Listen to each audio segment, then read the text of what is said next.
This presentation deals with historical events involving the mass disappearance of children.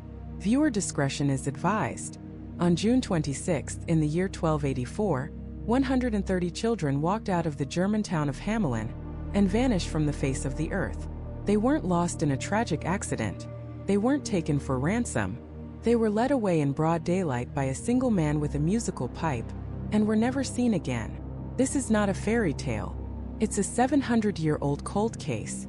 For centuries, the only public evidence of this event was a haunting image etched into a church window, a memorial that the town itself would later destroy. The real mystery isn't just where the children went. It's what the town of Hamelin did that was so terrible. They tried to erase the memory of their own lost children from history. You know the story they told you as a kid? The version polished by the Brothers Grimm. The town of Hamelin is drowning in rats. They swarm the streets, they contaminate the food, they terrorize the citizens. The mayor and his council are desperate. Then a stranger appears. He's an odd figure, dressed in multicolored or pied clothing. He carries a simple pipe, and he makes an incredible offer. For a handsome fee, he will rid the town of its plague. The mayor eagerly agrees. The piper begins to play. His music is strange, hypnotic. And as he walks through the streets, the rats pour out from every home, every cellar, every sewer, mesmerized by the melody. They follow him in a great, writhing tide out of the town and down to the Weser River, where they plunge into the water and drown. The town is saved. But when the piper returns to collect his payment, the greedy mayor laughs in his face. He refuses to pay the promised sum. The piper, his face hardening, warns them they will regret their broken promise. He leaves, but not for long. He returns on a holy day while the adults are in church. He's no longer dressed as a rat catcher, but as a hunter, his face dark and menacing. He plays his pipe again, but this time the melody is different. It's sweeter, more enchanting. And this time it's not the rats who answer the call. It's the children. From every home, the children of Hamelin, from toddlers to teenagers, pour into the streets. They are smiling, dancing, their eyes glazed over, completely under the piper's spell. The adults watch in horror, powerless to stop them. He leads the procession of 130 children out of the town gate and towards a mountain. A cave opens in the mountainside. The piper and the children walk inside, and the opening seals shut behind them forever. They are gone. It's a terrifying story, a cautionary tale about paying your debts. But that story is a lie, or rather it's a fiction, a fable, wrapped around a kernel of unbearable truth. Because the rats were a later addition. For the first 300 years that this story was told, there were no rats. There was no broken promise. There was only a strange man in colorful clothes, and 130 children who vanished without a trace. The historical record is chillingly clear. The oldest account we have comes from the town of Hamelin itself. In the city's official chronicles, a clerk in the year 1384 made a devastatingly simple entry. It reads, "It is 100 years since our children left. Not were taken, not got lost. Left. As if it were a choice. This isn't folklore. This is a town accountant marking a grim centennial."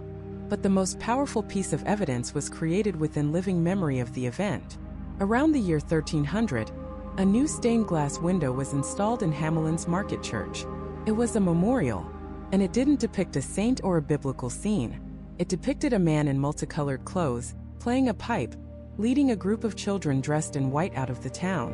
This window was a public monument to the town's greatest tragedy. It stood for over 300 years as a silent testament to the loss. Then, in 1660, the window was removed and destroyed. Why would a town destroy the only memorial to its lost children? What was on that glass that later generations wanted to hide? The cover-up, if that's what it was, didn't work. The memory was too strong, too deeply embedded in the town's DNA. If you visit Hamelin today, you can find a building dating back to 1602, known as the Rattenfänger House, or the Rat Catcher's House. Carved into a wooden beam on its side is an inscription for all to see. It reads, "In the year 1284, on the day of John and Paul, the 26th of June, 130 children born in Hamelin were led away by a piper in pied clothing to a place of execution near the Calvary." A place of execution. The inscription doesn't say a magical mountain. It says a place of death. The trauma runs even deeper. There is a street in Hamelin, an ancient, narrow lane called the Bungalow Senstras, the street without drums.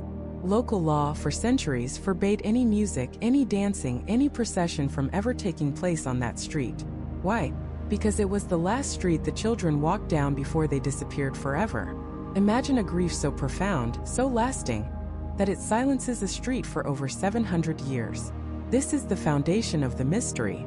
We have a town chronicle marking the anniversary of the loss, a destroyed church window depicting the event, a public inscription naming the date, the number of victims, and their killer, and a street perpetually silenced by grief. The question is no longer if it happened. The evidence is overwhelming that something catastrophic occurred in Hamelin on June 26, 1284. The real question is what? The fairy tale provides a simple, almost comforting motive: revenge for a broken contract. But reality is rarely so neat. The historical records, so specific about the date and the number of children, are eerily silent on the why. They offer no explanation, no motive, no context. It's a void. And into that void, historians and researchers have poured countless theories, each one darker than the last. Was the Pied Piper a metaphor? A personification of a plague like the Black Death that swept through the town and carried off its youngest generation? Or was there a tragic accident? Did the children, unsupervised, fall from a collapsing bridge into the river, their deaths covered up by a folktale to spare the grieving parents the awful truth? Or was it something far more organized and far more terrifying? Some theories point to the dark side of medieval faith. Was the Piper a charismatic cult leader, a heretic who recruited the town's youth for a doomed fanatical pilgrimage, a so-called children's crusade from which they never returned? And then there is the most sinister theory of all, the one that suggests the children weren't taken by an outside force, but were sold. That the town of Hamelin, facing poverty and overpopulation, made a deal to send its own children away as colonists, settlers for new lands in Eastern Europe. A deal that went horribly wrong. A deal so shameful, the town fathers invented a monster to take the blame. A man in a colorful coat, the Pied Piper. To solve the 700-year-old disappearance of 130 children, we have to sift through centuries of myth and look for the man at the center of it all. Who was this Piper? Was he a sorcerer, a criminal, a holy man, or just a scapegoat? The clues to his true identity are hidden in plain sight. In his strange, multicolored clothes, in the very music he played. And when we piece them together, they don't point to a character from a fairy tale. They point to a very real and very dangerous type of person in the 13th century. To find the children, we must first unmask the man who led them away. Because the evidence suggests he wasn't a magician. He was a recruiter. And he wasn't leading them to a magical land. He was leading them to their graves. To understand this recruiter, we have to look at the world he lived in. 13th century Germany wasn't a unified country. It was a chaotic patchwork of city-states, duchies, and bishoprics, all part of the sprawling, unwieldy Holy Roman Empire. Life for the average person in a town like Hamelin was brutal, short, and suffocating. You were born into your station and you died in it. The land was owned by a handful of nobles and the church. Opportunities were non-existent. For the young people of Hamelin, the second and third sons with no inheritance to look forward to, the future was a bleak, featureless wall. They were a generation trapped, desperate for any escape, any promise of a life that was their own. And it's in this powder keg of desperation that we find our first major suspect for the identity of the Pied Piper. This theory points to an event so bizarre, so tragic, it almost sounds like a fairy tale itself. The year is 1212, 72 years before the children of Hamelin vanish. A shepherd boy in France, or maybe Germany, named Nicholas of Cologne begins preaching. He claims he was visited by Jesus, who told him to lead a peaceful crusade to the Holy Land, not with soldiers and swords, but with an army of innocent children, whose purity would conquer where steel had failed. It was a beautiful, insane idea, and it caught fire. From all corners of the German-speaking lands, a tide of humanity began to move. Thousands, perhaps tens of thousands of children, teenagers, and young adults left their homes. They followed Nicholas, this charismatic boy prophet, on a long march south, over the Alps and into Italy, heading for the sea. They believed the waters of the Mediterranean would part for them, just as the Red Sea had for Moses, allowing them to walk to Jerusalem. It was a catastrophe. They starved. They died of disease. They were preyed upon by criminals. When they finally reached the port of Genoa, the sea, of course, did not part. The disillusioned survivors who made it further, to Pisa, were tricked by merchants.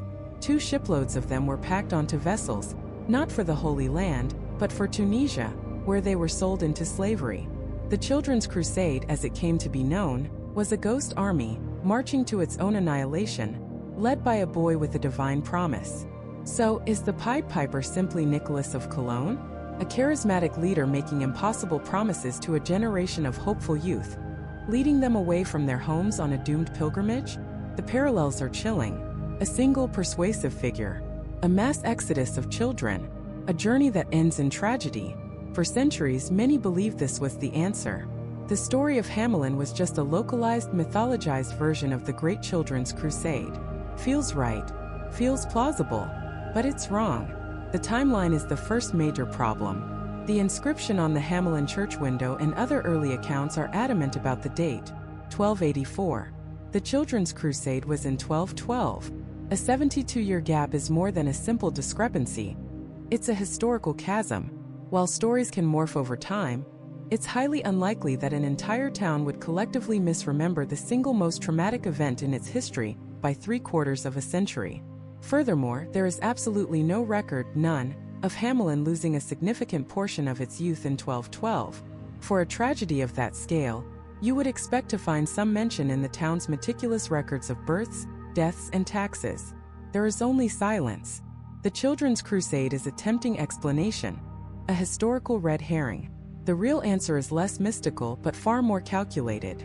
It wasn't about religious fervor. It was about business. To find the real Piper, we need to shift our focus from holy wars in the south to a massive forgotten migration to the east. Throughout the 12th and 13th centuries, a huge colonization movement was underway, known as the Ostsiedlung, the German settlement of the East. The densely populated German heartlands were running out of space and resources. At the same time, rulers in less populated regions like Bohemia, Poland, Hungary, and even Transylvania, modern-day Romania, were desperate for skilled farmers and craftsmen to develop their lands. They offered incredible incentives: freedom from serfdom, tax exemptions for years, and most importantly, your own plot of land.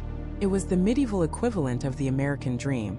But how do you get thousands of people to uproot their entire lives and trek 1,000 miles into the unknown wilderness?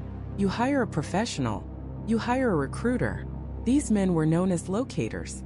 They were middlemen, agents hired by a bishop or a nobleman to go back to the overcrowded towns of Germany and recruit settlers. And they were masters of persuasion. A successful locator had to be charismatic, a fantastic public speaker, and a bit of a showman. He would arrive in a town like Hamelin, a stranger but one who stood out. He would be well-dressed, in fine, colorful clothes paid for by his wealthy employer, a stark contrast to the drab homespun wool of the locals. He would carry an instrument, perhaps a drum or a fife, a pipe, to gather a crowd in the market square. And then he would play his true instrument, his voice. He would spin tales of a promised land, a place with rich, black soil, where a man could be his own master. A life free from the crushing taxes and obligations of the local lord. He would paint a picture of a golden future, a stark contrast to the grim, hopeless reality of their lives. He was, in every sense, a piper playing a tune of hope that was impossible for the desperate and the ambitious to ignore. This figure, this historical locator, matches the description of the Pied Piper to a T. He wasn't a wizard in a pointy hat. He was a silver-tongued devil in a velvet coat. But what about the children? The story is very clear that 130 children were led away. This has always been the most fantastical and disturbing part of the tale. But what if the word itself has been misunderstood? The earliest accounts are written in Middle High German, and the word they use is Kinder. While Kinder does mean children in the 13th century, it could also be used more broadly to mean the children of this town, in the same way we might say the children of God, referring to all of a town's inhabitants. More specifically, it often referred to the town's youth, the teenagers and young adults, the very people with the least to lose and the most to gain by leaving. They were the prime targets for a locator. They were strong enough for the journey, old enough to start a new life, and young enough to be filled with the desperate hope required to take such a monumental risk. So the event in Hamelin wasn't the kidnapping of toddlers. It was a mass emigration of the town's next generation. 130 of its brightest and best, its future laborers, soldiers, mothers, and fathers, convinced by a charismatic recruiter to abandon their homes for a new life in the East. This explains why the town recorded it as such a profound tragedy. They didn't just lose their children, they lost their future. The town was gutted, and this theory is supported by a startling amount of linguistic and geographic evidence. Surnames derived from German towns like Hamelin suddenly appear in the records of these eastern settlement areas during this exact period. More tantalizingly, there are places deep in modern-day Poland and the Czech Republic with names that echo Hamelin. Could these be the final destinations? The places where the children of Hamelin, or their descendants, finally put down roots? The image changes completely. It's no longer a fairy tale. It's a raw human story of desperation and an incredible gamble. The Piper wasn't a monster who stole children in the night. He was a man who offered them a choice. He played a song not of magic but of opportunity, and 130 young souls chose to follow it. They weren't led into a magical mountain. They were led out of the city gates onto a dusty road heading east. What they didn't know, what the slick recruiter likely never told them, was that this road was a death sentence for many. The journey itself was a monster more terrifying than any fairy tale. They had escaped the quiet desperation of Hamelin, only to walk straight into a brutal fight for survival. The first few days were a blur of nervous energy and false hope. The Piper's tune, whether real or imagined, still echoed in their minds. A rhythm of promise, a melody of a new beginning. They were the chosen ones, the pioneers. The sun felt warmer, the air tasted sweeter, and the rhythmic tramp of their own feet on the dirt road was the sound of liberation. They shared what little food they had, told stories of the lives they would build, and laughed at the thought of their parents waking to find them gone. They imagined the shock, the panic, and then perhaps a grudging respect for their courage. They were no longer children cowering from a plague of rats. They were the architects of their own destiny. But destiny is a cruel architect, and the wilderness of 13th century Germany does not respect courage. It only understands strength, and their strength was fading with every mile. The road, at first a clear path, soon dissolved into a treacherous network of muddy tracks, cutting through dense, ancient forests that swallowed the sunlight. The laughter died first. It was replaced by the monotonous sounds of the journey, the squelch of boots in mud, the relentless drone of insects, the dry coughs that started to ripple through the group. The food ran out on the 8th day. The small sacks of bread and dried meat they'd pilfered were gone, reduced to a few pathetic crumbs. Hunger, a dull ache at first, sharpened into a vicious, gnawing beast. They began to look at the forest not as a majestic wonder, but as a pantry that was locked and barred. They tried to forage, but 130 young people moving together are not a hunting party. They are a locust swarm. They stripped bushes of their bitter berries, dug for roots with their bare hands, and quickly learned the agonizing difference between what was edible and what was poison. The first bouts of sickness were violent and swift, a brutal lesson in desperation. Then came the water. They drank from streams that looked clear, but carried invisible death. Dysentery tore through their ranks, a relentless dehydrating plague that left its victims pale, weak, and hollowed out. The strong were forced to make a terrible choice: stay with the sick and risk infection themselves, or push onward. The Piper, their supposed savior, offered no comfort. He was a man of momentum. His only command was forward. Those who fell behind were simply left behind. The group learned the grim calculus of survival. The herd is only as fast as its slowest member, and the herd had to keep moving. Can you imagine the terror? To be a teenager burning with fever, lying on the damp forest floor, watching the backs of your friends and neighbors get smaller and smaller until they disappear into the trees. To call out, your voice a weak croak, and to hear no reply but the rustling of leaves. This wasn't a fairy tale monster snatching them away. It was something far more chilling. The cold, silent indifference of their own kind, driven by the most basic instinct to survive. The forest itself became a source of psychological torment. These were the deep, dark woods of legend, the kind the Brothers Grimm would later write about. Towering black-barked trees formed a canopy so thick that the days grew dim and menacing. Every snap of a twig was a bandit. Every shadow held a wolf. At night, they huddled together for warmth and protection, listening to the alien sounds of the wilderness. They saw eyes glowing in the darkness. They heard howls that seemed to mock their pathetic attempts at a campfire. They had left Hamelin to escape a plague of rats, only to find themselves in a world teeming with older, more primal fears. The social order, the friendships and hierarchies of their old life in Hamelin, completely disintegrated. It was replaced by a new brutal pecking order. The strongest boys formed gangs, hoarding any food they found, protecting their own and bullying the weak. Fights would break out over a handful of nuts or a dry place to sleep. The promises of shared land and collective prosperity seemed like a cruel joke whispered by a madman. The Piper's vision was a paradise somewhere in the distant east, but to get there, they had to walk through hell first. And where was the Piper in all this? He was no longer the enchanting musician. The flute was gone, replaced by a stern, pragmatic silence.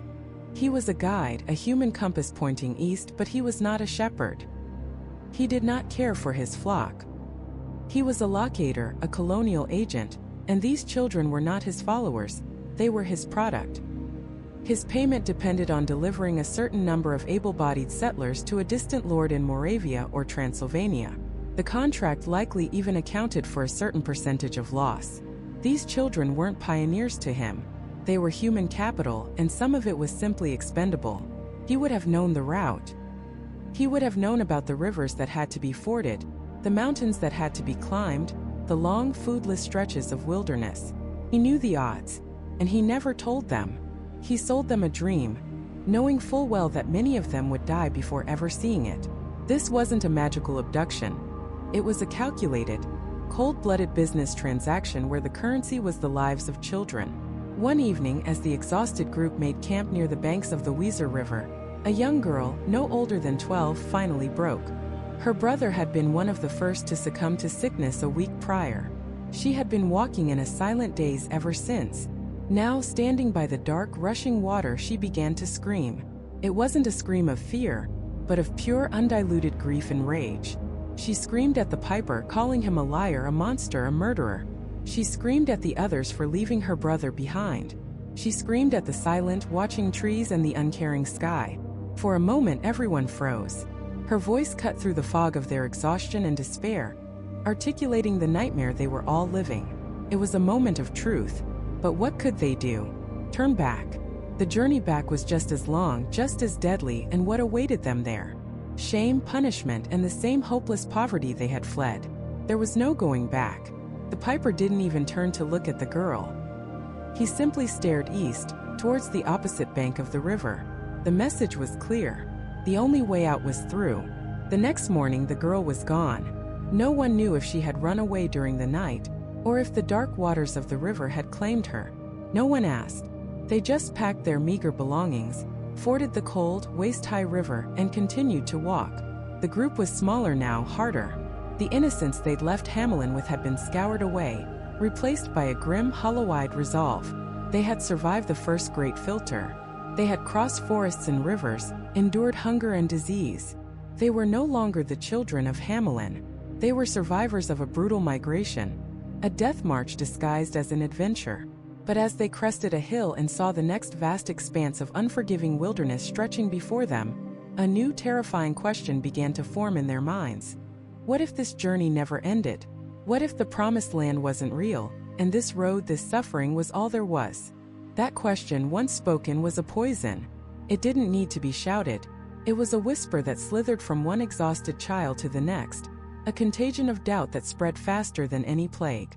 What if this was it? What if the beautiful song and the vibrant clothes were just a mask for a grim, unending march to nowhere? The Piper, who had seemed like a savior, a vibrant splash of color in their gray world, now cast a long, dark shadow. His silence, once comforting and mysterious, now felt menacing. He walked ahead, never looking back, his pace never faltering, as if their pain, their fear, their crumbling hope was completely irrelevant to him. The journey had stripped them of everything. First their homes and families, then their illusions. The soles of their shoes, worn to paper, offered no protection from the sharp stones and thorny brush. Hunger was a constant, dull ache in their bellies, a gnawing reminder of the warm bread and hot soup they had left behind. The weaker children began to fall. At first, the others would stop, helping them to their feet, sharing the last of their water or a hidden crust of bread. But the Piper never stopped. His melody would just grow a little louder, a little more insistent, pulling at them, urging them forward. To stop was to be left behind. And to be left behind in this vast, empty wilderness was a death sentence. A quiet, lonely death, far from the hypnotic pull of the music. So they learned to step over the fallen. They learned to ignore the weak cries. They learned to harden their hearts, because a hard heart was lighter to carry than a compassionate one. This is where the fairy tale crumbles and a far more brutal historical reality begins to emerge. The man they were following wasn't a magician. He was a professional. In the 13th century, Germany was bursting at the seams.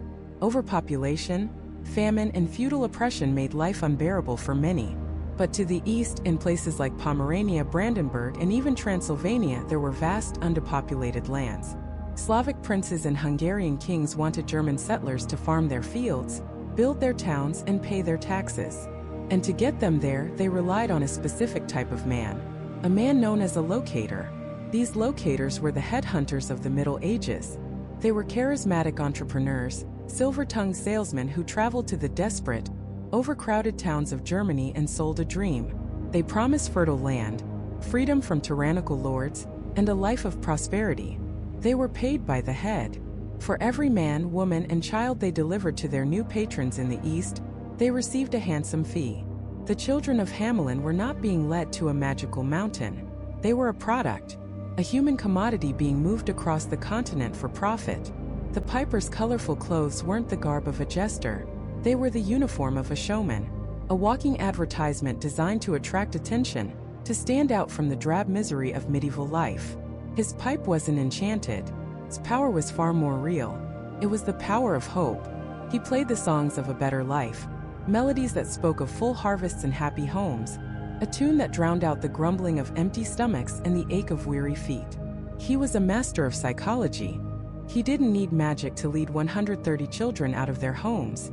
He just needed to understand what they wanted more than anything else: an escape. Imagine one of those nights. The sun has set, the vast black forest pressing in on all sides. The small camp is silent, save for the crackling fire and the quiet sobbing of a few of the younger children. The doubt that had been a whisper during the day has now become a suffocating blanket in the dark. They are cold, hungry, and terrified. They are on the verge of breaking. This is the moment a lesser man would lose control. But the piper, the locator, this is his stage. He doesn't shout. He doesn't command.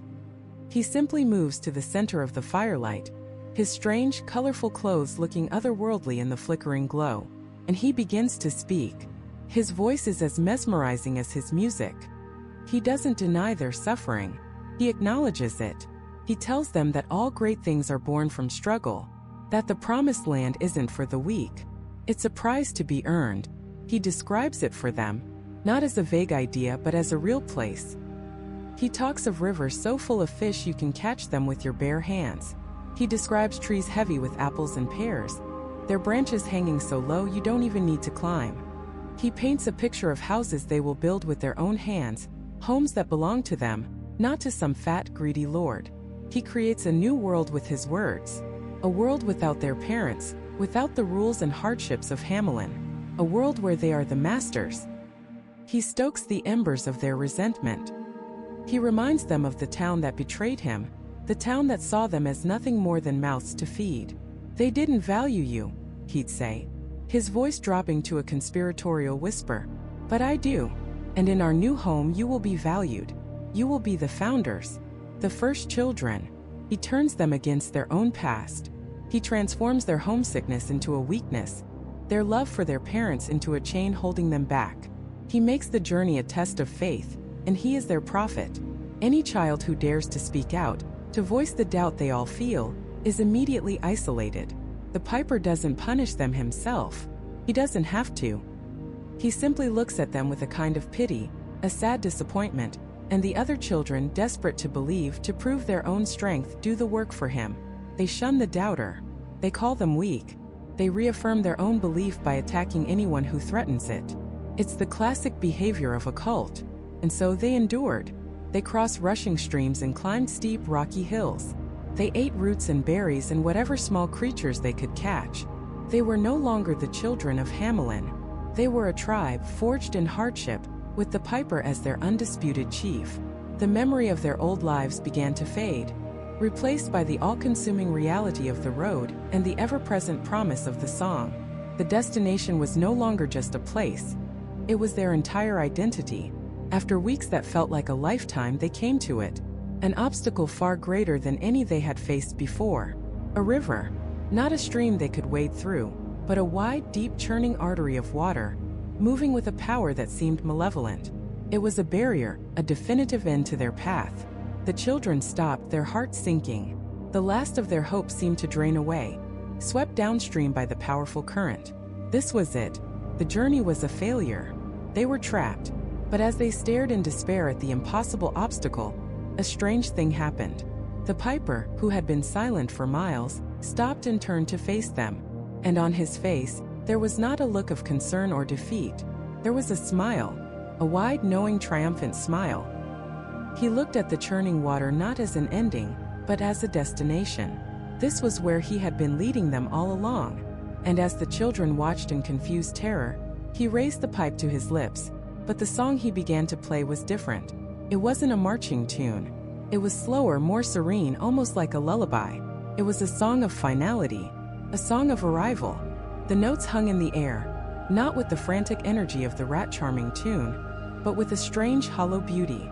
It was a melody that didn't command the feet to dance, but the soul to be still. It spoke of green pastures beyond barren hills, of warm hearts in a world of cold stone. It whispered promises of a place without chores, without scolding, without hunger. Place just for them. The children, who had been marching with such boisterous energy, slowed to a stop. Their laughter died on their lips, replaced by expressions of awestruck wonder. They looked at the piper, then at each other, their eyes wide with a shared, unspoken understanding. This was it. This was the promised land he'd sung about. And then the mountain began to answer the song. A low, grinding rumble echoed from the heart of Koppenberg Hill, a sound of stone shifting against stone for the first time in 1,000 years. A dark fissure appeared on the face of the rock, widening slowly, dust and pebbles cascading from its edges. It wasn't a jagged crack, but a smooth, arched opening, a perfect doorway that seemed to breathe out cool, sweet-smelling air. It was a sight that should have been terrifying, a violation of nature itself. But bathed in the piper's ethereal music, it looked like an invitation, a welcome. The piper turned, his eyes still holding that unreadable, ancient calm, and with a slight nod, he stepped towards the opening. He didn't look back. He didn't need to. One by one, the children of Hamelin broke from their trance-like stillness and began to walk. The baker's daughter, who always had flour on her nose. The blacksmith's son, with his perpetually soot-stained hands. The mayor's own children, dressed in their fine clothes. 130 boys and girls, a silent, orderly procession, followed the music into the dark maw of the mountain. They walked without hesitation, their faces serene, as if they were simply going home after a long day of play. From the town, the parents who had been watching from windows and doorways finally began to stir. The lullaby's spell hadn't touched them, but a cold primal dread was now seeping into their bones. They saw the last child, a little girl with bright red ribbons in her hair, disappear into the darkness. And then, as the piper's final, lingering note faded into silence, the grinding began again. The stone doorway began to shrink. With agonizing slowness, the mountain sealed itself shut, the two sides of the rock meeting with a deep, resonant thud that echoed through the empty streets. And then there was nothing. Just a solid wall of ancient stone, indistinguishable from the rest of the hillside, as if the door had never been there at all. The piper was gone. The children were gone. The only thing left behind was a silence more profound and more terrible than any scream. This is the point where the fairy tale ends, and the real, terrifying mystery begins. Because while the story of a magical piper and an enchanted mountain is a fantasy, the disappearance of 130 children from the town of Hamelin is not. Something happened in that German town. Something so traumatic, so inexplicable, that the community was forced to process it by creating a legend that has haunted the world for over 700 years. The question is, what was it? What is the dark truth behind the fairy tale? To find the answer, we have to peel back the layers of myth and look at the hard, cold facts of history. And the first, most prominent theory takes us back to one of the strangest and most tragic episodes of the Middle Ages, the Children's Crusade. The year is 1212, about 70 years before the recorded date of the Hamelin tragedy. Europe is gripped by religious fervor. The Holy Land is under Muslim control, and multiple crusades, led by kings and knights, have already failed to reclaim it. The atmosphere is one of frustration, piety, and a desperate search for a miracle. And into this world steps a young German shepherd boy named Nicholas of Cologne. Nicholas is not a knight or a king. He is a child, but he claims to have received a message directly from God. He preaches that the Holy Land will not be won back by the sword and sin of adult armies, but by the innocence and purity of children. He claims that God will protect them, that the Mediterranean Sea itself will part for them, just as the Red Sea did for Moses, allowing them to walk to Jerusalem on dry land. Sounds insane, but in the hyper-religious, superstitious world of the 13th century, it was magnetic. Nicholas was charismatic. He was a piper of sorts, his words a powerful song that promised glory, divine favor, and an escape from the brutal poverty that defined the lives of most peasants. Thousands of children and even some adults flocked to his banner. They left their homes, their families, their fields, and began a long, arduous march south, heading for Italy and the sea. They were an army of the innocent, convinced they were on a divine mission. The reality was a nightmare. They had no supplies, no military escort, no real plan. They marched over the treacherous Alps, a journey that claimed thousands of lives through starvation, exhaustion, and exposure. The mountain, Koppenberg, in the Pied Piper story, is believed by many historians to be a symbolic representation of this deadly alpine crossing. The children entered the mountain, and many never came out the other side. Those who survived the journey and finally reached the Italian port city of Genoa were met not with a miracle, but with bitter disappointment. The sea did not part. The divine promise was broken. At this point, the crusade shattered. Some children simply tried to walk home, many dying on the return journey. Others marched on to Pisa, where two merchants offered them free passage on ships to the Holy Land. It seemed like a last-minute miracle. It was a trap. The children were sailed not to Jerusalem, but to North Africa, where they were sold into slavery. Nicholas of Cologne, the boy piper who had led them with a song of hope, was never seen again. Another group of children who had made it all the way to Rome were met by the Pope himself, who, horrified, absolved them of their crusading vows and ordered them to go home. Most of them never made it back. Now look at the parallels. A charismatic leader appears, seemingly out of nowhere, captivating the youth with a powerful message. He promises them a better life in a faraway, glorious land. The children are led away from their homes in a massive group, never to be seen by their parents again. The journey involves crossing a mountain, from which they don't return. The leader is known for his pipe, a symbol that could easily represent the powerful, hypnotic oratory of a preacher like Nicholas.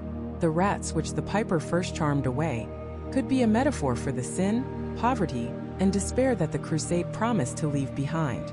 The timeline is the biggest point of contention. The Hamelin church window, the earliest known account, dates the event to June 26, 1284. The Children's Crusade was in 1212. That's a 72-year gap. But historical records in the medieval period were notoriously inconsistent. It's entirely possible that the 1284 date is a later mistake, an error in transcription that became accepted as fact over centuries. Or perhaps the Hamelin event wasn't part of the main crusade of 1212, but a smaller, similar child migration or pilgrimage that happened later, inspired by the original. Such movements were not uncommon. The idea of a Pied Piper, a colorful recruiter, luring away the town's youth for a doomed holy war is a chillingly plausible explanation for the empty homes and silent streets of Hamelin. It transforms a fanciful tale into a stark warning about the dangers of blind faith and charismatic leaders who sing a song too good to be true. But there's a problem with this theory. A big one. It assumes the children were led away. But another, far darker interpretation of the evidence suggests they weren't led away at all. It suggests they never even left the town. This is a terrifying thought, because if the children of Hamelin never left, that means something happened to them right there, within the town walls or just on its outskirts. And it means the story of the Piper isn't about a magical abduction. It's a cover-up for a very real, very local, and very human tragedy. Let's peel back the layers of this metaphor. What if the Piper wasn't a man at all? What if he was a symbol for something the medieval mind couldn't properly explain? something they had to give a face and a name to just to make sense of the horror. Let's consider the deadliest killer of the Middle Ages, disease. Specifically, the plague. The Black Death wouldn't ravage Europe for another 60 years after the events in Hamelin, but smaller, localized epidemics were a constant, terrifying feature of life. Imagine a sudden virulent disease sweeping through the town, one that disproportionately affected the young and the weak. The Pied Piper, with his colorful patchwork clothing, could be a personification of death itself. In some interpretations, the pied or motley clothes weren't just colorful, they were a description of the mottled, discolored skin of plague victims, covered in the gruesome buboes and sores of the disease. He becomes the Grim Reaper, leading the souls of the dead. And the dancing? This isn't just a fairy tale flourish. It's one of the most chillingly historical parts of the entire legend. Throughout the medieval period, particularly in Germany, there were documented outbreaks of a bizarre phenomenon known as dancing mania, or St. Vitus's dance. Entire crowds of people, sometimes thousands at a time, would begin to dance uncontrollably in the streets. They would dance for days, even weeks, without rest, until they collapsed from sheer exhaustion, heart attack, or stroke. They couldn't stop. They were screaming in pain and terror, but their limbs kept moving, jerking and flailing in a macabre parody of celebration. Historians still debate the cause. Some believe it was a form of mass psychogenic illness, a kind of collective hysteria brought on by the immense stress, poverty, and fear of the era. But another compelling theory points to ergotism, a type of poisoning from a fungus that grows on damp rye, the main grain used for bread. This fungus, ergot, contains psychoactive alkaloids. In fact, it's the natural substance from which LSD was first synthesized. Consuming tainted bread could cause severe muscle spasms, convulsions, hallucinations, and a burning sensation in the limbs. To an outside observer, it would look exactly like a frantic, agonizing, and unstoppable dance. Now, place this in Hamelin in 1284.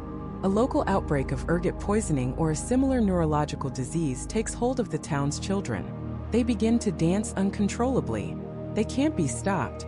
They convulse and spasm their way through the streets, following a collective hallucination, a man playing a pipe, perhaps, until they collapse and die from the affliction.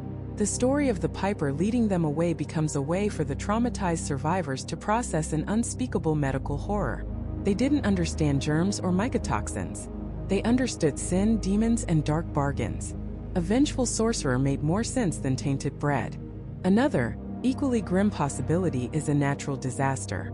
Hamelin sits directly on the banks of the Weser River. What if the children weren't led into a mountain, but into the water? On a hot summer day, perhaps a large group of them went to play by the river. A sudden flash flood, a collapsing riverbank, a landslide from the hills above. It could have swept them away in an instant. In this version, the piper is the town's collective guilt personified. Maybe they were supposed to be supervised. Maybe a bridge they were on was known to be unsafe. Instead of facing their own negligence, the town invents a supernatural kidnapper. He becomes the scapegoat for a tragedy that was too painful to blame on themselves or on simple, cruel fate. The cave in the mountain becomes a metaphor for a watery grave, a place from which no one returns. Both of these theories, a sudden plague or a mass accident, are plausible. They explain the sudden loss of a huge portion of the town's next generation. They explain why there are no records of a ransom, no letters from the children, no trace of them in any other part of Europe. They explain the profound and lasting trauma that seared this event into the town's memory for centuries. They explain why the story is so dark, so devoid of a happy ending, because in the real world there wasn't one. The children were gone, and that was it.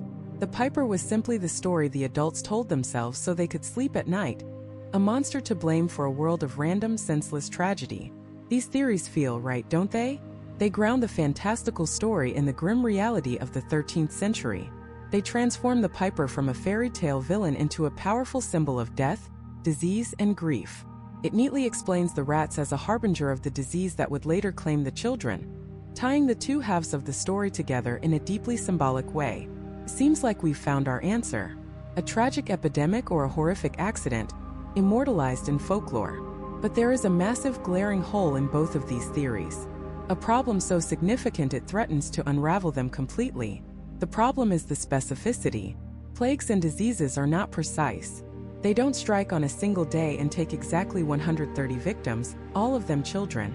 An epidemic would have likely affected adults as well, and it would have unfolded over weeks, not in a single afternoon. A landslide or a drowning is more sudden, yes, but the number 130 is incredibly specific for a chaotic event. Why not around 100 or many children? Why the exact figure? And most importantly, there's the date, June 26th, the day of Saints John and Paul. This isn't just a random summer day. It's a specific date recorded in the town chronicle and allegedly inscribed on the original church window. Natural disasters don't check the calendar. Mass hysteria doesn't schedule itself for a saint's day. The sheer precision of the town's memory points away from a random act of God or nature. It suggests a planned event, something organized, something that happened on that specific day to that specific group of people for a very specific reason. The town wasn't recording a metaphor. They were recording a crime. The evidence doesn't point to a symbol of death who piped the children into the grave. It points to a very real person or group of people who showed up in Hamelin and on June 26, 1284, led the children away for good. The question, then, is not what the piper symbolized.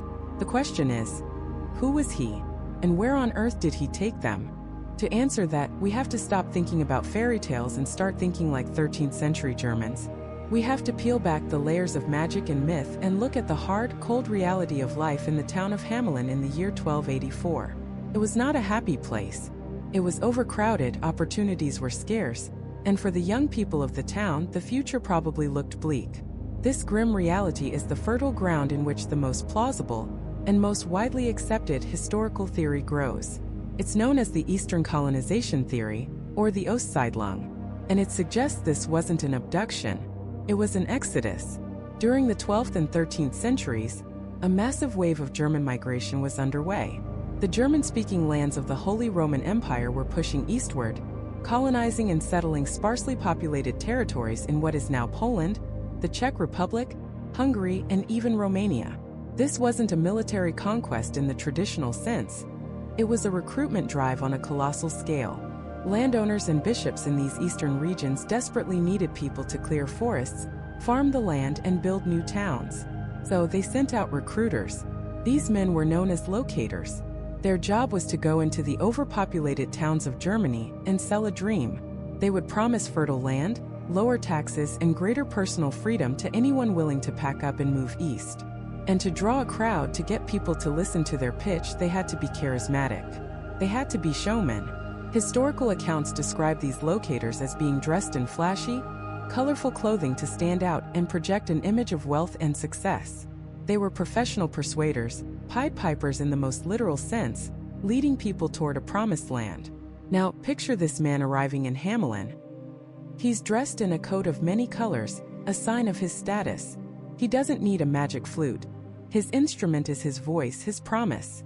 He tells the young people, not toddlers but teenagers and young adults, the ones strong enough to work and desperate enough to leave, that a better life awaits them.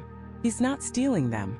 He's recruiting them. The parents, burdened by too many mouths to feed, might have even given their blessing, perhaps in exchange for a small fee, relieving them of their children and the debt they represented. The date, June 26th, is significant. It's the feast of Saints John and Paul. A departure on a major saint's day would have been seen as auspicious, a good omen for the long journey ahead. The procession wouldn't have been a terrified march. It would have been a parade of hope. The town's youth, its future, walking out the eastern gate, the Ostrenter, to begin their trek towards a new life in the east, the Osten. The symbolism is almost too perfect. And the mountain? The Koppen hill into which they supposedly disappeared? This likely wasn't a magical portal. In the German vernacular of the time, Koppen could refer to any rounded hill, but the phrase to go over the hills was also a common idiom, a euphemism for leaving and never coming back, for disappearing into the wider world. They didn't vanish into a mountain. They vanished over the horizon. This theory is powerful because it has evidence to back it up. Historian Jürgen Udolph has traced surnames from the Hamelin area to regions in modern-day Poland and Germany, near Berlin. He argues that linguistic patterns in these areas show a clear link to the dialect spoken in Hamelin's region. It's as if a piece of Hamelin was transplanted hundreds of miles to the east. The children weren't lost. They just found it a new home. and their connection to their old one was severed forever by distance and time. The story became a tragedy not because the children died, but because for the parents left behind they might as well have. They were gone for good, a lost generation. It's a compelling, logical, and evidence-based explanation.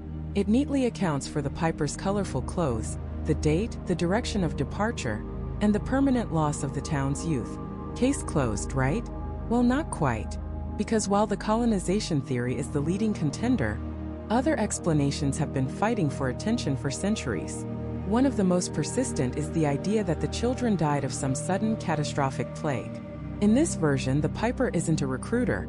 He's a personification of death itself. The rats, which only appeared in the story centuries later, are a clear link to disease. The story of the children dancing their way out of town takes on a chilling new meaning when you learn about a medieval affliction called St. Vitus dance. We now know it as a neurological disorder, sometimes caused by ergot poisoning from contaminated rye bread, that causes victims to twitch, jerk, and move uncontrollably, as if dancing. Imagine the horror. A town's children all at once, consumed by a mysterious illness that makes them dance in the streets, before succumbing to the sickness and being buried in a mass grave on Coppin Hill. The Piper becomes a grim, psychopompic figure, a German Grim Reaper, leading their souls to the afterlife with his haunting music. It's a terrifying image, and it would certainly explain the stained glass window and the town's deep, lasting trauma. But this theory has one massive, fatal flaw: the timeline. The Black Death, the Great Plague that the rats are so often associated with, didn't arrive in Europe until the 1340s, more than 60 years after the Hamelin event. While a smaller, localized epidemic of something like ergotism is possible, it doesn't quite fit. An epidemic would likely affect more than just the children, and historical records of plagues are usually very explicit. They talk about death and burial. The Hamelin records are different. They don't say the children died. They say they were led away. They left. This is a crucial distinction. The disease theory explains a mass death, but the core of the legend is about a mass disappearance. Other, more localized disaster theories have also been proposed. The Coppin Hill, where the children were last seen, is near the Weser River. Some have suggested a sudden landslide or a flash flood could have swept the children away as they were playing or marching in a procession. A tragic accident, a mass drowning. The town, unable to process the sheer scale of the loss, could have invented the figure of the Piper to blame, to give a face to their grief and a reason for the inexplicable. This is certainly possible. Nature can be a cruel and sudden monster. But again, it fails to explain the most specific details of the account: the single man, the promise, the payment, and the deliberate act of being led away. An accident is random. The Hamelin inscription speaks of an event that was orchestrated. So we are left with the colonization theory as the most robust, the most historically sound explanation. It transforms the Piper from a demonic child snatcher into a simple historical figure, a recruiter.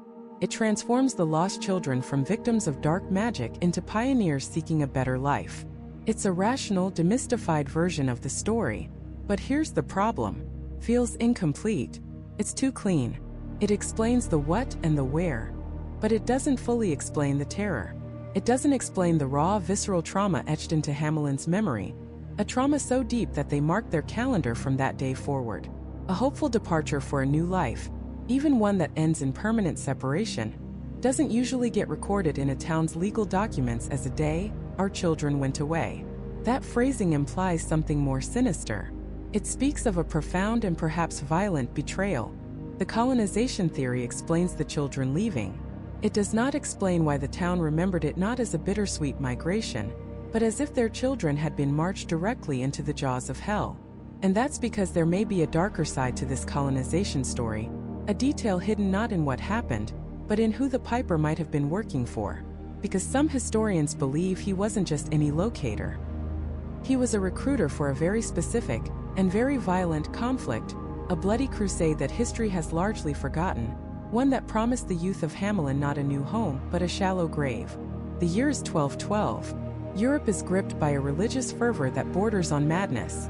For over a century, the greatest armies of Christendom had marched east to reclaim the Holy Land, and for over a century, they had largely failed.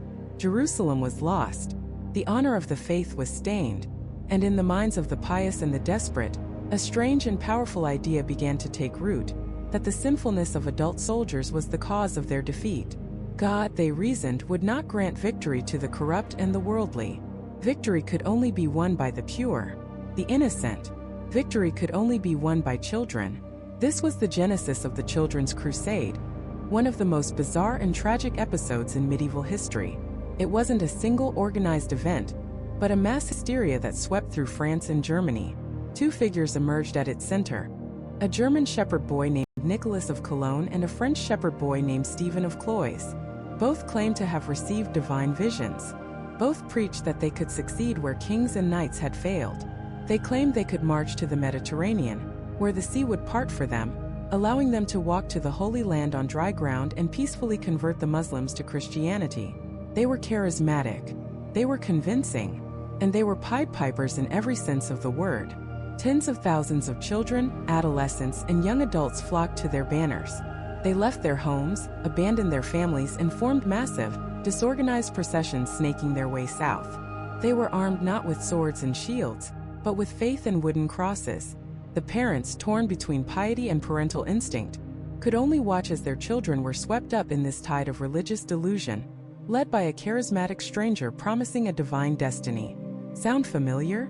Now let's look at the timeline. The main Children's Crusade was in 1212. The Hamelin inscription is dated to 1284. That's a 72-year gap. And for many, that's enough to dismiss the theory. But that's a simplistic view of history. The fervor that created the Children's Crusade didn't just vanish in the autumn of 1212. It was a symptom of a much larger social and religious condition. For the entire 13th century, Europe was a powder keg of apocalyptic belief, millenarian movements, and wandering preachers who could gather thousands of followers with a single sermon. The Piper of Hamelin, according to this theory, was one such figure. He wasn't a literal crusader recruiter for the 1212 event, but a spiritual successor, a freelance zealot, a wandering preacher, or perhaps an agent for a local bishop or lord, tasked with raising a new generation of pious warriors for a new, regional conflict. The promise wasn't necessarily Jerusalem. It could have been a campaign against heretics in Italy, or a crusade against pagans in Prussia and the Baltic. The destination was less important than the method. His pipe wasn't a magical instrument. It was his voice. His music wasn't a supernatural melody. It was a sermon, a fiery promise of glory, salvation, and a purpose far greater than a life of medieval toil. Imagine this man dressed in multicolored clothes, not as a jester, but perhaps in the bright heraldry of a noble or a bishop he represented, arriving in a town like Hamelin. He speaks of divine missions, of God's calling for the young and the pure of heart. He paints a picture of a holy quest, an adventure blessed by heaven itself. To the children, bored and constrained by the rigid society of their time, his words would have been intoxicating. He offered them an escape. He offered them importance. He offered them eternal life. And so they followed. 130 boys and girls, filled with a sense of divine purpose, marching out of the town gates behind him. The parents, perhaps initially supportive of this pious act, watched them go. They watched them head east towards the mountains. This is where the legend's Magic Mountain comes into sharp tragic focus. The Koppenberg, the mountain in the story, wasn't a portal to a secret paradise. It was a very real, very unforgiving obstacle. For children marching from Hamelin, the journey to almost any crusade destination, be it Italy to sail to the Holy Land or east towards Prussia, would involve crossing mountains. The Alps, the Harz Mountains, treacherous, brutal terrain. The children didn't magically disappear inside a hill. They disappeared over it. They marched into the wilderness and into the grim realities of the world. The story of Nicholas of Cologne's crusade gives us a horrifying blueprint for what likely happened next. Nicholas led his followers south, aiming for Italy. They walked over the Alps. Thousands died on the journey from starvation, exhaustion, and exposure. The mountain passes became a graveyard. Of the estimated 20,000 to 30,000 children who followed Nicholas, only a fraction ever reached the Italian port of Genoa. And when they arrived, the sea did not part. Their faith was shattered. The charismatic leader's promise was broken. Some of the children simply turned around and tried to walk home, many dying on the return journey. Others stayed in Genoa. But a large group, still clinging to hope, marched further south to Pisa. From there, 2 ships offered them passage to the Holy Land. It was a trap. The children were sailed not to Jerusalem, but to North Africa, where they were sold into slavery in the markets of Tunis and Alexandria. Gone. Vanished from the world they knew, just as surely as if a mountain had swallowed them whole. This is the dark truth mirrored in the Hamelin story. The children weren't stolen by a magical piper. They were led to their doom by a human one. They weren't lost to a fairy tale land. They were lost to starvation on a mountain pass, to disease in a makeshift camp, or to the horror of a slave ship. The silence that fell over Hamelin wasn't the silence of an enchantment. It was the silence of parents waiting for letters that never came. It was the silence of a generation being erased, not by magic, but by misplaced faith and the predatory charisma of a single man. This theory also explains one of the most puzzling parts of the legend: the rats. In the earliest accounts of the Hamelin story, from the 14th and 15th centuries, there are no rats. None. The story is simply about a colorfully dressed man leading the town's children away. The rats were only added to the tale over a century later, in the 1500s. Why? Because the raw historical truth was too painful, too senseless. A town losing its entire future because they let their children follow a religious fanatic is a story of catastrophic failure. It's a story of guilt. But a story about a magical rat catcher who was cheated out of his payment? That's a fable. It has a clear moral. Always pay your debts. The rats provide a motive. They provide a magical context that softens the unbearable reality. The rats are a red herring, a convenient fiction added to obscure an inconvenient and deeply shameful truth. The town didn't fail to pay a rat catcher. The town failed to protect its children from a predator who weaponized their own faith against them. The piper wasn't a sorcerer exacting revenge. He was something far more common and far more terrifying. A charismatic leader who made impossible promises. He was the voice of fanaticism, offering a generation a shortcut to heaven and leading them straight into hell on earth. But this raises the most chilling question of all. Was the piper a true believer himself, a deluded fanatic who genuinely thought he was on a mission from God? Or was he something far darker?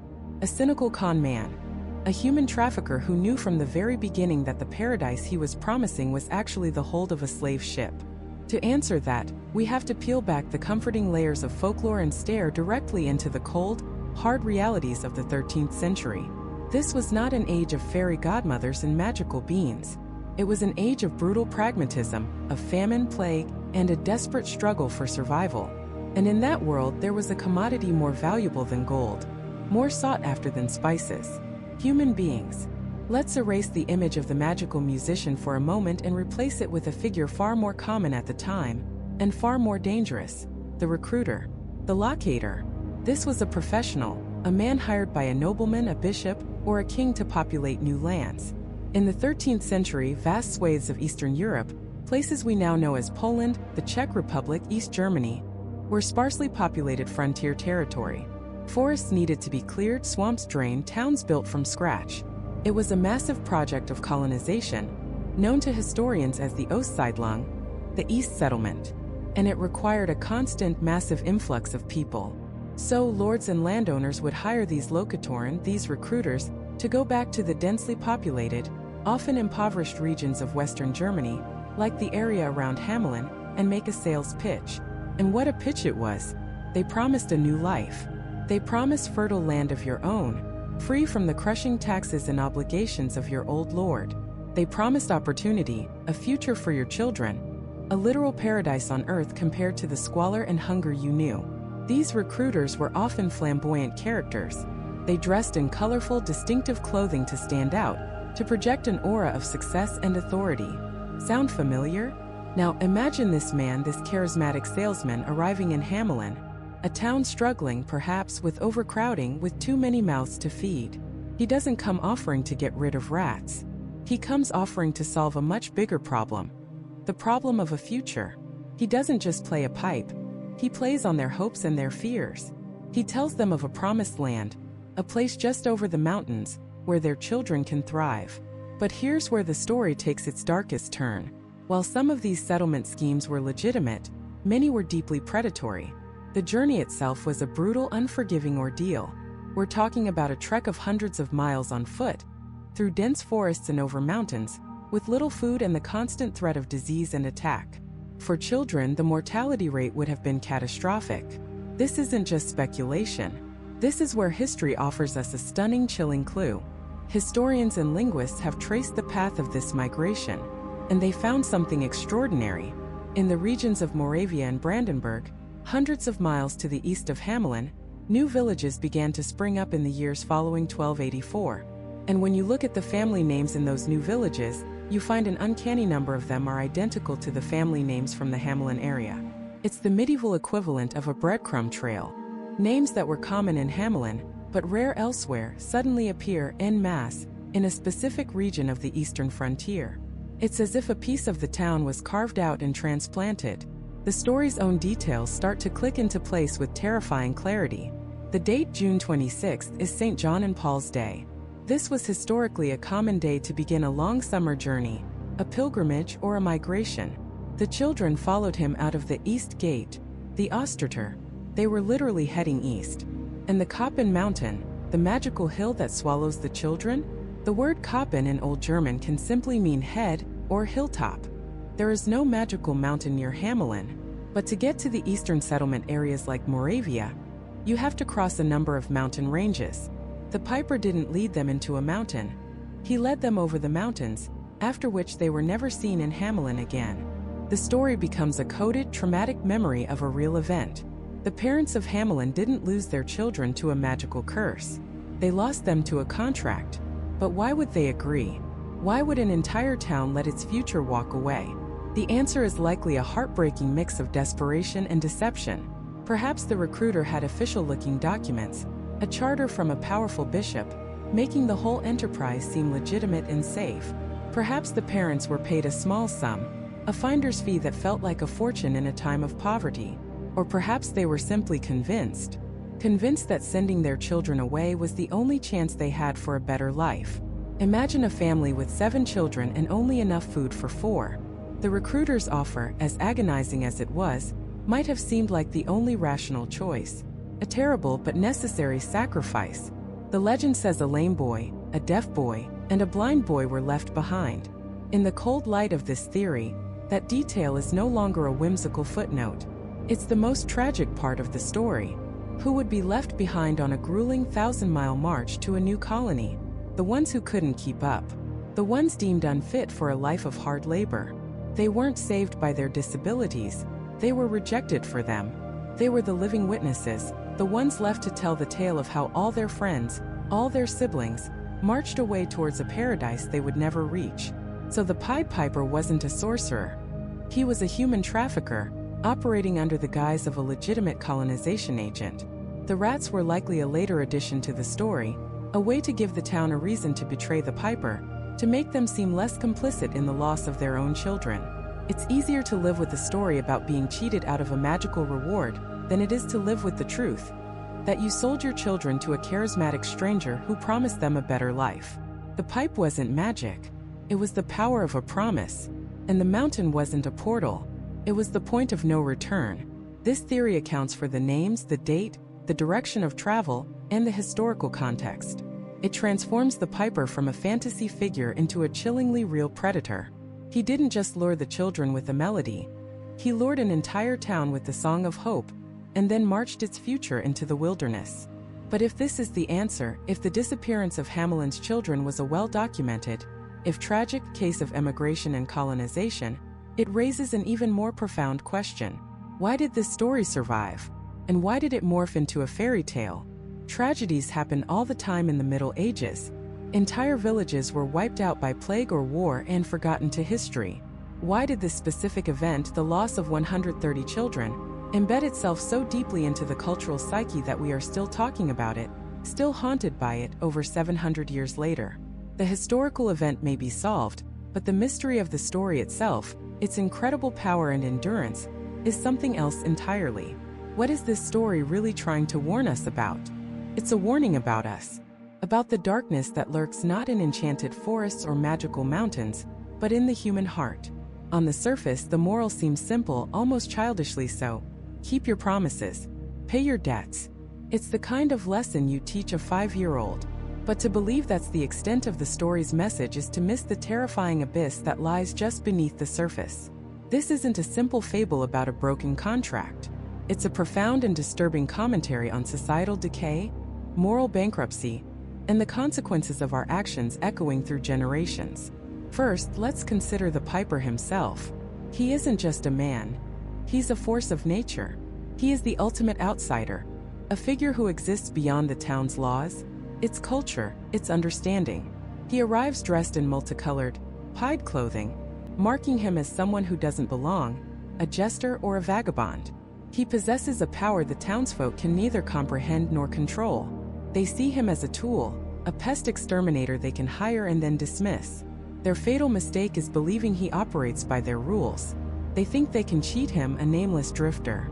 They fail to understand that he represents an older, more primal form of justice.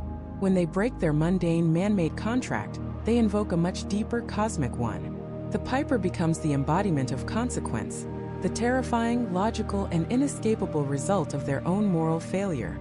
And what is that failure? It's not just about money. The 1,000 guilders are a symbol. The true failure is a rot at the core of Hamelin society. Think about it.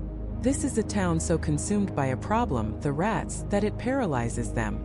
The rats themselves are a metaphor for the corruption, the filth, the greed, the social decay that the citizens have allowed to fester. They are drowning in their own refuse. They are so desperate for a quick fix, a magic bullet, that they'll promise anything to the stranger who offers it. They don't want to do the hard work of cleaning up their own town. They want someone else to make the problem disappear. This is the first part of the warning. Be wary of easy solutions to complex problems. The piper's music offers a seductive, effortless answer. He plays his tune, and the problem simply marches itself into the river. The town celebrates, relieved, but they haven't solved the underlying issue that created the infestation in the first place, their own greed and negligence. And when the bill for that easy solution comes due, their true nature is revealed. Their greed, which created the problem, now prevents them from honoring the solution. They haggle. They refuse. They believe they have all the power. They are wrong. This is where the story pivots from a tale of civic mismanagement to a chilling horror story. The piper's second song is not a simple act of revenge. It is a perfectly symmetrical, brutally poetic act of justice. The town valued its money more than its honor, so the piper takes from them something far more valuable than money: their future. He takes the children. He doesn't harm the adults. He doesn't burn the town. He leaves them alive in their precious town with their precious money. He leaves them in a silent, empty world, a living tomb where the only sound is the echo of their own catastrophic mistake. They are left to grow old and die, with no one to carry on their names, their businesses, their legacy. He inflicts upon them the ultimate punishment: obsolescence. He erases them from the future. This is the story's most potent and terrifying warning, a warning about generational responsibility. The adults of Hamelin, through their short-sightedness and avarice, sacrificed their own children. They made a promise they couldn't be bothered to keep, and their children paid the ultimate price for it. Does that sound familiar? How many of the crises we face today, environmental, economic, social, are the result of one generation making decisions for its own comfort and convenience, while passing the bill to the next? The piper is a haunting metaphor for any catastrophic consequence that robs the next generation of its future, all because the current one refused to pay its dues. The children aren't just children. They are the future, innocence, potential, and hope. And they are led away, not by a monster, but by a beautiful, irresistible song, the song of their parents' failures. The power of the piper's music is another critical layer. His flute represents a force that bypasses logic and reason. It's the power of charisma, of ideology, of art, of mass media. It's a force that can sway the hearts of the masses, for good or for ill. With the first song, he appeals to the base, instinctual nature of the rats. He offers them a simple, primal desire. With the second song, he appeals to the innocence and wonder of the children. They follow him not out of fear, but out of joy and curiosity. They are enchanted. This is a chilling reminder of how easily the young can be led astray by seductive promises and charismatic figures, especially when their elders have failed to provide a moral compass.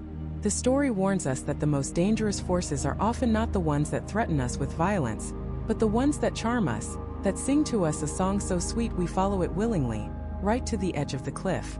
Ultimately, the enduring power of the Pied Piper of Hamelin lies in its terrifying ambiguity. We never truly know who the piper is or where he took the children. The mountain that opens up and swallows them is a gateway to the unknown. Is it a metaphor for death? A portal to a better magical land? A descent into hell? The story doesn't say, and that is precisely why it haunts us. The not knowing is the horror. That empty space is filled by our own deepest fears. The fear of losing our children, the fear of the unknown, the fear of forces beyond our control, and most of all, the fear of irreversible consequences.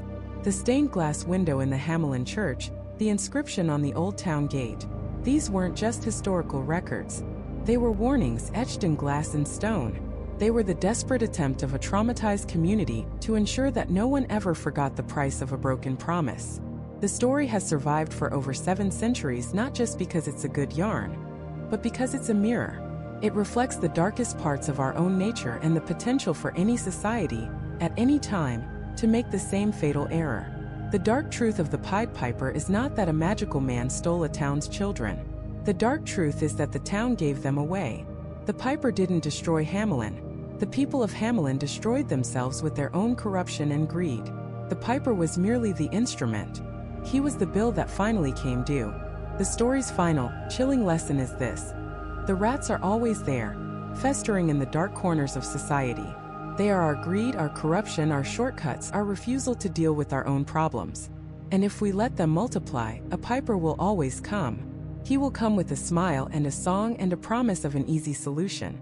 And if we accept his help, if we dance to his tune, but then try to cheat the inevitable, we will have to pay him. He will not accept our money or our excuses. He will take our future. The music has never stopped.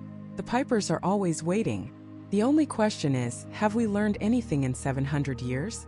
When the next piper comes to our town and plays his tune, will we finally be wise enough to pay the price?